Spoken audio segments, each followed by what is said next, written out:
اعوذ باللہ السمیع العلیم من الشیطان الرجیم فَإِن تَابُوا وَأَقَامُوا الصَّلَاةَ وَآتَوُا الزَّكَاةَ فَإِخْوَانُكُمْ فِي الدِّينِ وَنُفَصِّلُ الْآيَاتِ لِقَوْمٍ يَعْلَمُونَ وَإِن نَكَثُوا أَيْمَانَهُم مِّن بَعْدِ عَهْدِهِمْ وَطَعَنُوا فِي دِينِكُمْ وَقَاتِلُوا أَئِمَّةَ الْكُفْرِ إِنَّهُمْ لَا أَيْمَانَ لَهُمْ لَعَلَّهُمْ يَنْتَهُونَ۔ بس اگر وہ توبہ کر لیں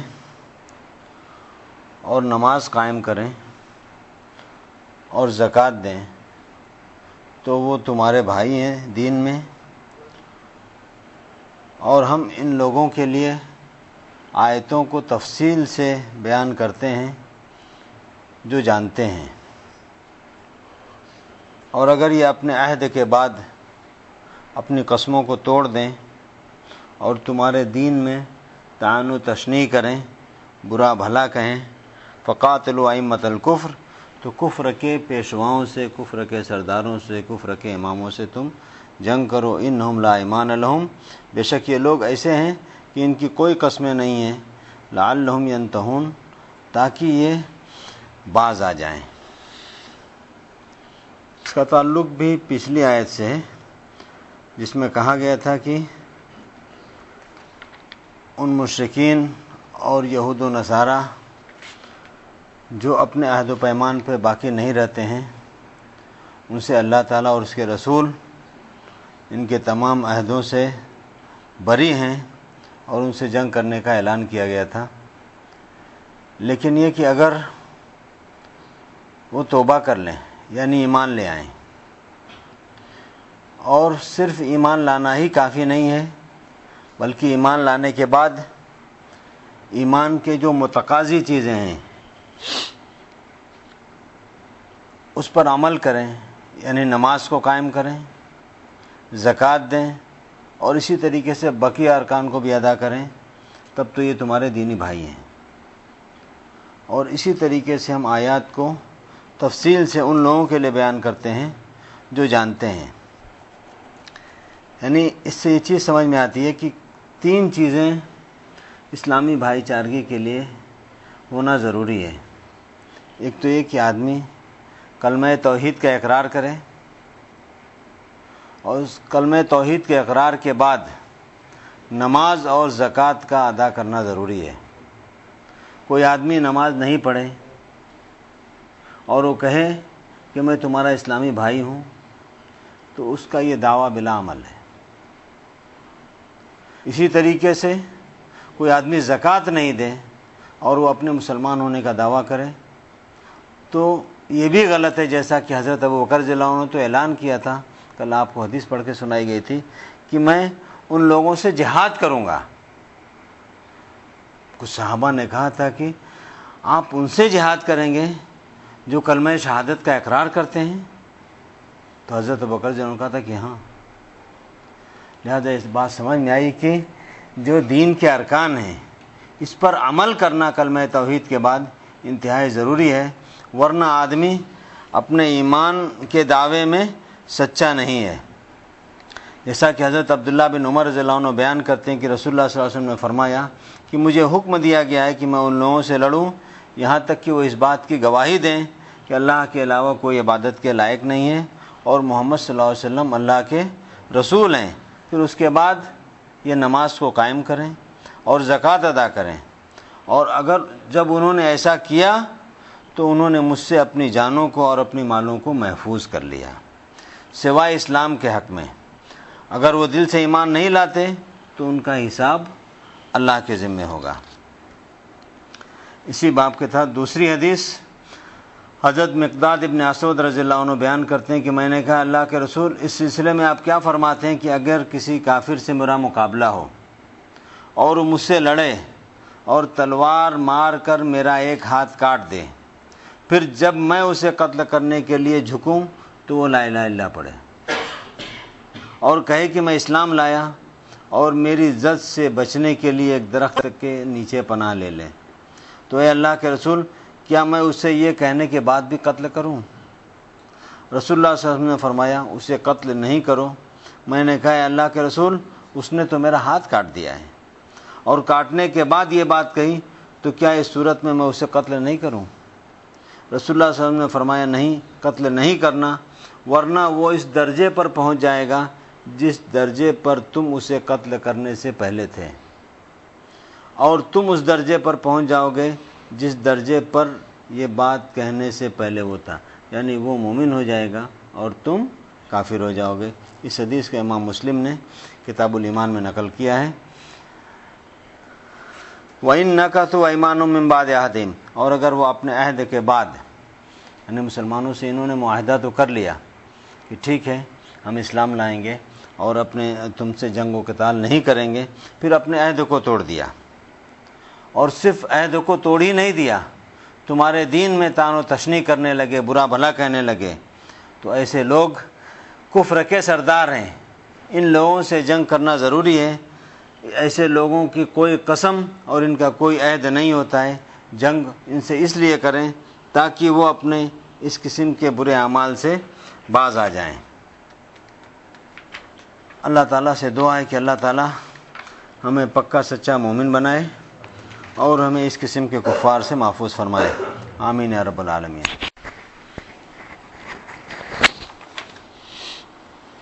اعوذ باللہ السمیع العلیم من الشیطان الرجیم۔ الا تقاتلون قوما نکثوا ایمانهم وہموا باخراج الرسول وهم بدؤوکم اول مرة اتخشونهم فاللہ احق ان تخشوه ان کنتم مؤمنین قاتلوهم يعذبهم الله بأيديكم ويخزهم وينصركم عليهم ويشفي صدور قوم مؤمنين ويذهب غيظ قلوبهم ويتوب الله على من يشاء والله عليم حكيم۔ کیا تم ان لوگوں سے نہیں قتال کرو گے جنہوں نے اپنی قسموں کو توڑ ڈالا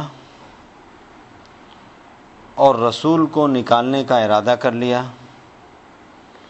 اور انہی نے پہلی بار تم سے ابتدا کیا؟ اتخشونہم، کیا تم ان سے ڈرتے ہو؟ تو اللہ تعالیٰ زیادہ حقدار ہے کہ تم اس سے ڈرو اگر تم مومن ہو، ان سے لڑو، اللہ تعالیٰ تمہارے ہاتھوں ان کو عذاب دے گا اور ان کو رسوا کرے گا۔ وَيَنْصُرْكُمْ عَلَيْهِمْ، اور ان کے خلاف تمہاری مدد کرے گا۔ وَيَشْفِ صُدُورَ قَوْمِ مُؤْمِنِينَ، اور مومنوں کے سینوں کو شفا دے گا اور ان کے دلوں کے غصوں کو دور کرے گا، اور اللہ تعالیٰ جس کو چاہتا ہے اس کی توبہ کو قبول کرتا ہے، اور اللہ تعالیٰ سب کچھ جاننے والا اور حکمت والا ہے۔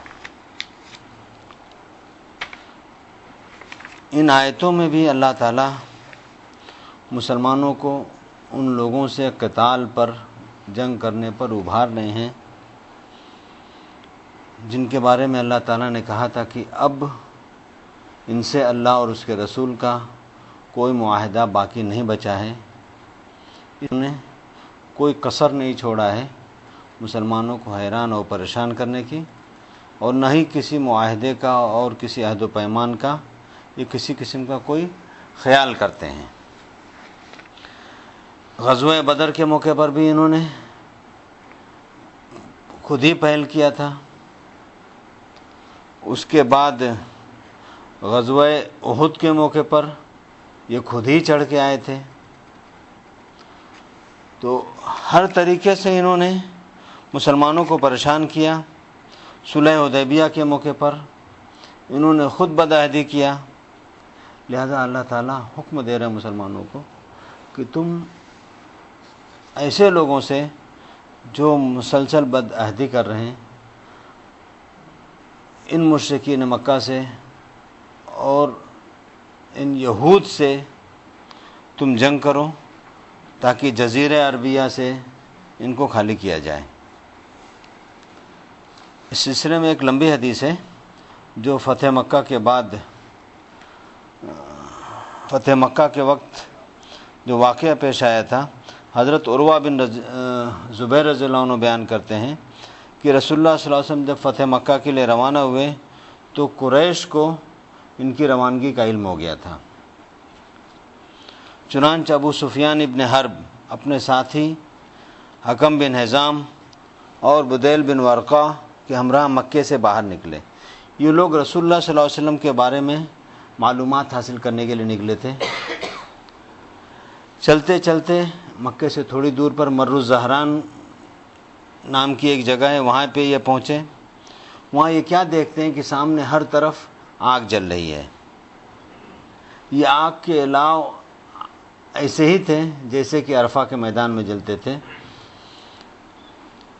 یہ آگ دیکھ کر ابو سفیان کہنے لگا کہ یہ آگ کیسی ہے؟ یہ آگ تو ایسی ہے جیسے عرفہ کے میدان میں جلتی تھی جب لوگ پڑاؤ ڈالتے تھے، اپنے کھانے وغیرہ پکاتے تھے۔ بدیل بن ورقہ بھی جواباً کہنے لگے کہ یہ بنی عمرو کے قبیلے کی آگ لگتی ہے۔ ابو سفیان نے کہا کہ وہ اس قابل کہاں، وہ تو بہت تھوڑے لوگ ہیں کہ اتنی زیادہ آگ جلائیں۔ اتنے میں ان لوگوں کو رسول اللہ صلی اللہ علیہ وسلم کے پہرے داروں نے دیکھ لیا اور ان لوگوں کو گرفتار کر لیا اور رسول اللہ صلی اللہ علیہ وسلم کی خدمت میں ان کو حاضر کیا۔ ابو سفیان وہاں پہنچ کے انہوں نے اسلام قبول کر لیا۔ جب ابو سفیان یہاں سے جانے لگے رسول اللہ صلی اللہ علیہ وسلم کے پاس سے اسلام قبول کر کے، تو رسول اللہ صلی اللہ علیہ وسلم نے حضرت عباس رضی اللہ عنہ سے کہا کہ ابو سفیان کو ایسی جگہ روکو جہاں تمام گھوڑے جمع ہوں، جہاں ان کا ہجوم ہوتا ہے، جہاں سے ان گھوڑوں کا گزر ہوتا ہے، تاکہ وہ مسلمانوں کی فوجی طاقت کا نظارہ کر سکیں۔ چنانچہ حضرت عباس رضی اللہ عنہ نے ایسی جگہ ابو سفیان کو لے کر کھڑے ہو گئے۔ اب وہ قبائل جو رسول اللہ صلی اللہ علیہ وسلم کے ہمراہ مدینے سے آئے تھے، وہ ایک دستہ، ایک رجمنٹ کی شکل میں اختیار کرتے ہوئے ابو سفیان کے سامنے سے گزرنے لگے۔ ایک دستہ گزرا تو ابو سفیان نے حضرت عباس رضی اللہ عنہ سے پوچھا کہ اے عباس، یہ کون لوگ ہیں؟ حضرت عباس رضی اللہ عنہ نے بتایا کہ یہ قبیلہ غفار ہے۔ ابو سفیان نے کہا کہ مجھے غفار سے کیا سروکار؟ پھر جوہینہ کا دستہ گزرا تو ابو سفیان نے وہی جملہ دہرایا، مجھے ان سے کیا لینا دینا۔ پھر سعد بن حزیم کا قبیلہ گزرا، ان کی رجمنٹ گزری تو ابو سفیان نے یہی جملہ دہرایا کہ مجھے ان سے کیا لینا دینا۔ پھر قبیلہ سلیم گزرا تو بھی ابو سفیان نے ایسے ہی گزرا۔ ایک ایک رجمنٹ، ایک ایک قبیلہ جو ہے وہ اپنے تمام لوگوں کے ساتھ، فوجیوں کے ساتھ گزر رہا تھا۔ آخر گزرتے گزرتے ایک ایسا فوجی دستہ گزرا کہ اس سے پہلے اس جیسا کوئی دستہ نہیں گزرا تھا۔ تو ابو سفیان نے پوچھا کہ یہ کون لوگ ہیں؟ حضرت عباس نے جواب دیا کہ یہ انصار ہیں مدینے کے، ان کے امیر سیدنا سعد ابن عبادہ رضی اللہ عنہ ہیں، انہی کے پاس جھنڈا تھا۔ پھر حضرت سعد ابن عبادہ نے کہا کہ اے ابو سفیان، آج کا دن کفار کے قتل کا دن ہے، آج کے دن کعبہ حلال ہوگا، یعنی کفار کا قتل اس میں جائز ہوگا۔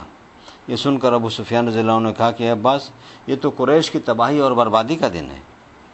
پھر ایک سب سے چھوٹا دستہ گزرا جس میں رسول اللہ صلی اللہ علیہ وسلم اور آپ کے صحابہ تھے، اور آپ کا جھنڈا زبیر بن عوام رضی اللہ عنہ کے پاس تھا۔ تو جب رسول اللہ صلی اللہ علیہ وسلم نے ابو سفیان کے پاس سے گزرے تو ابو سفیان نے اللہ کے رسول صلی اللہ علیہ وسلم سے کہا کہ آپ کے علم ہے کہ سعد ابن عبادہ نے کیا کہا؟ آپ نے پوچھا کیا کہا؟ تو ابو سفیان رضی اللہ عنہ نے کہا وہ تو یہ کہہ گئے ہیں کہ آج قریش کا قصہ تمام ہو جائے گا۔ آپ نے فرمایا سعد نے غلط کہا، آج کا دن تو وہ دن ہے کہ جس دن اللہ تعالیٰ کعبہ کی عظمت کو 4 چاند لگائے گا، اور یہ وہ دن ہے جس میں کعبہ کو غلاف پہنایا جائے گا۔ اس حدیث کو امام بخاری نے کتاب المغازی میں نقل کیا ہے۔ اور پھر ایک دوسری چھوٹی سی حدیث حضرت عبداللہ بن مسعود رضی اللہ عنہ بیان کرتے ہیں کہ فتح مکہ کے دن جب رسول اللہ صلی اللہ علیہ وسلم مکہ میں داخل ہوئے تو اس وقت خانہ کعبہ کے ارد گرد 360 بت تھے۔ آپ کے ہاتھ میں چھڑی تھی، آپ اس چھڑی سے ان بتوں کو مارتے تھے اور یہ آیت پڑھتے جاتے تھے، جاء الحق وزهق الباطل ان الباطل کان زہوقا، حق آ گیا اور باطل مٹ گیا، بے شک باطل مٹنے ہی والا تھا۔ اس حدیث کو بھی امام بخاری نے کتاب المغازی میں نقل کیا ہے۔ قاتلوہم یعذبہم اللہ بایدیکم، اس آیت میں بھی اللہ تعالیٰ یہی کہہ رہے ہیں کہ تم مسلمانوں کو ابھار رہے ہیں کہ تم ان سے قتال کرو، یعنی مشرکین مکہ مراد ہیں۔ اللہ تعالیٰ ان کو تمہارے ہاتھوں عذاب دینا چاہتا ہے، اللہ تعالیٰ چاہتا تو ان کو عذاب دے کے خود بخود ختم کرتا، لیکن چونکہ ان لوگوں نے، مشرکین مکہ نے، مسلمانوں کو حیران و پریشان کرنے میں کوئی کسر نہیں چھوڑا تھا، مکے میں جب مسلمان تھے ہجرت سے پہلے تو ہر طریقے کی ان کو پریشانیوں میں مبتلا کر رکھا تھا، تو اب جب کہ مسلمانوں کی قوت اور نصرت اچھی خاصی ہو گئی تو اللہ تعالیٰ ان سے کہہ رہے ہیں کہ اب تم ان سے قتال کرو اور ان کو ذلیل کرو، وَيَنْصُرْكُمْ عَلَيْهِمْ، اللہ تعالیٰ ان کے اوپر تمہاری مدد کرے گا اور ایمان والوں کے سینوں کو ٹھنڈا کرے گا، ان کو شفا دے گا اور ان کے دلوں کے غصے کو دور کرے گا، اور اللہ ہی تعالیٰ جس کو چاہتا ہے اس کی توبہ ہے۔ اللہ ہی تعالیٰ بہت زیادہ حکمت والا اور جاننے والا ہے۔ اللہ تعالیٰ سے دعا ہے کہ اللہ تعالیٰ ہمیں پکا سچا مومن بنائے، آمین یا رب العالمین۔